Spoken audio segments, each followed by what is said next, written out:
Hi, in this video we'll use ternary operator to make our application better. And just to remind you, we create this weather application that pulls the weather for Minneapolis and the units for the temperature is in Fahrenheit. Now, if I change it from Fahrenheit to Celsius, let me uncomment this line and comment this line out. Let me save it, Control S.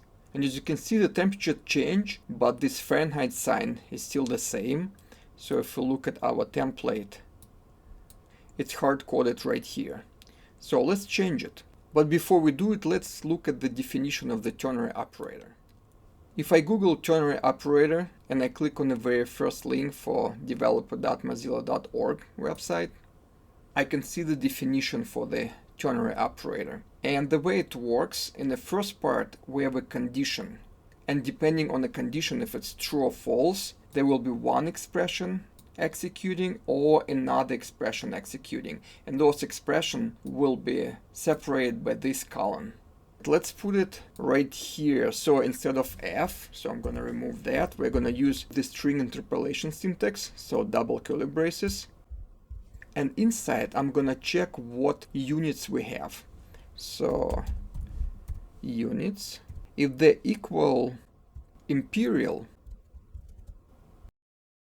and after that, there will be our first expression. So if the condition is true, we're going to display Fahrenheit, colon, and if it's false, we're going to display Celsius.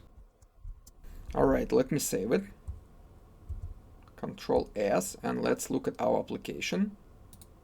And as you can see, the temperature is displayed in Celsius. Of course, I need to do the same thing here on the bottom. Let me save it. And now I have the temperature in Celsius. Let me change it here and we'll see if it works for Fahrenheit now. Control S. And as you can see, the temperature is shown in Fahrenheit for both the temperature and for feels like value. Let's go even further and create two radio buttons that will help us switch from Fahrenheit to Celsius and back. And before we do it, let's modify the application a little bit. I think the top part is a little bit stretched out, so let's change that. I don't need this paragraph, and that's what it gives it some extra space, so let me save it. And also, let's open our CSS file. And for our paragraphs, let's change margin. And let's set it to 5 pixels. Control S. I think it looks a little bit better. And now let's add those radio buttons in the bottom. And as you remember, we were using Bootstrap cards. Let's go back to the website. And I'm gonna Google Bootstrap card. And I'll just go to this card, Bootstrap 5. Let me scroll all the way down. As you can see here, I have a footer in this card. Let me copy this bottom part. And let me add it right under our card body. Let me save it, Control S. And as you can see, we have a footer. Now, we don't need this word footer. And here we're gonna add radio buttons. Let's go back to Google and search for radio buttons. I typed radio button inline, and let's click on the very first link. And here I can have these radio buttons that I think looks okay. So let me copy this form. And I'm gonna put it inside our footer. Okay, let me save it. Let's modify it. So we need just two options. So let me remove this option 3. And let's give it a meaningful name. So that would be our units radio buttons. Let me copy it and paste it right here. And we need to keep the name the same. That's how we group those radio buttons. Control S to save. And let's change our options to Fahrenheit and to Celsius. Also, let's grab this little degree symbol and place it in front of the letters.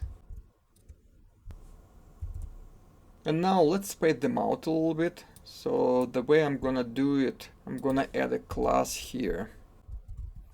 And I'm gonna call it my radio buttons. Let me copy it. And let's go to our CSS file. Our class. And let's use a flags box. So display flags. And we are going to separate them by using justify content. And we're gonna use space around. Let me save it. And I need to save our template. And I think it looks much better. Now let's look at this property checked. And this is what makes this radio button checked on load. So if I refresh it, our left button is checked. And I can move it to the right, back to left. So instead of hard coding this, instead of having this checked, what we're gonna do, gonna remove that. And we're gonna bind that property using square brackets to the property checked. And here in parentheses we will have a boolean. So right now let's put true. Let me save it. And the result will be the same. On load we're gonna have this Fahrenheit button checked. Let's look at our TS file. And as you can see, on load we have our Fahrenheits. Now to make it dynamic, let me close this CSS file. We're gonna use also a ternary operator. And here we don't need a string interpolation syntax. So what I'm gonna do, I'm gonna just check if units are imperial, question mark, and if it's true, the value is gonna be true, colon, and if it's false, the value is gonna be false. Let me save it, Control S. And as you can see, we have the same results. So the left button is checked. In the next step, we need to create an event method that will be called when we click on these radio buttons. Let's look at our events. So I'm gonna just put parentheses. And as you can see, we have a bunch of different events. Our event will be on change. So in Angular, we're using just change.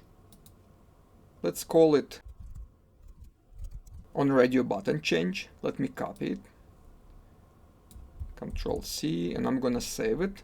Control S, and it's gonna break the application because we don't have that method yet. And I'm gonna scroll all the way down, make some space, and create this method. Let me save it. And inside this method, I'm gonna have a condition.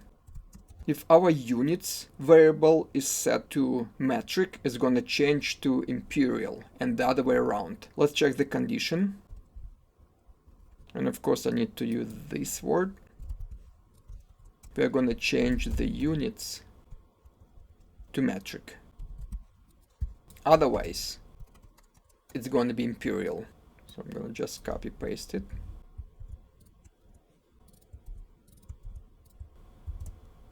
So let's see what happens if I click the radio button. When I click on the right button, nothing happens.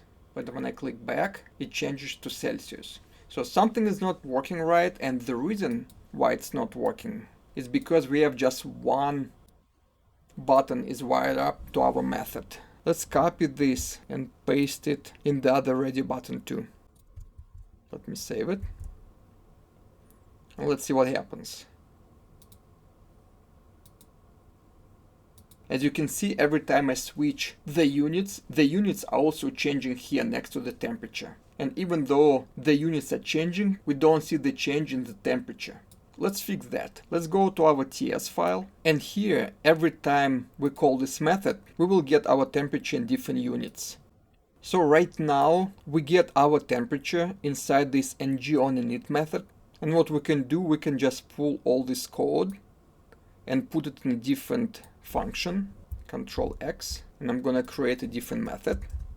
Let's call it getWeather. I'm gonna paste it inside, and here I'm gonna call this method. I'm gonna say this getWeather, and let's make sure it still works. I'm gonna save it, Control S, still works. And now, after we change our radio button, at the end we're gonna call this method again, getWeather. So right here I'm gonna just say again this, get weather, and this will update the temperature with the units we want. Let me save it, Control S, and let's see if it works. If I click on Celsius, as you can see, the temperature is changing and the units are changing. Let me go back to Fahrenheit. It works again. I hope this video was helpful and thank you for watching.